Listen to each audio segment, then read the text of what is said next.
पीक कर्जाच्या धर्तीवर आता पशुपालन व्यवसायासाठी व्याजदर सवलत देण्याचा निर्णय राज्य शासनाने घेतलाय। शेळी मेंढी पालन, दुधाळ जनावरं, कुक्कुट आणि वराह पालन यासाठी घेतलेल्या कर्जावर 4% व्याज परतावा मिळणार आहे। पशुपालन व्यवसायाला कृषी समकक्षाचा दर्जा देण्यात आलाय। देशाच्या आणि राज्याच्या उत्पन्नात भर घालण्यासाठी आता पशुपालनाला प्रोत्साहन दिलं जाणार आहे।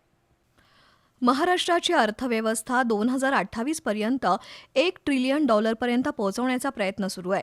त्यासाठी नीती आयोग आणि आर्थिक सल्लागार समितीच्या सूचनेनुसार पशुपालन व्यवसायाला कृषी समकक्ष दर्जा दिलाय। पशुसंवर्धन व्यवसायातून उत्पन्नात भर घालण्याचा या निमित्तानं प्रयत्न केला जातोय।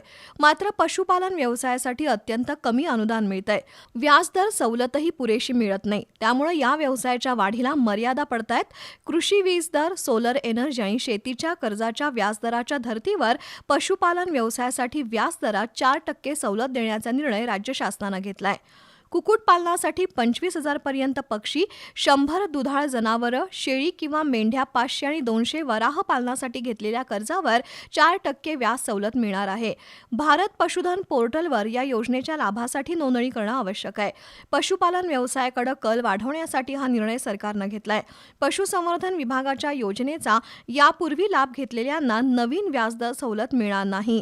घेतलेले कर्ज 1 वर्षात परतफेड करणाऱ्या पशुपालकांना या योजनेतून 4% व्याज परतावा मिळणार आहे।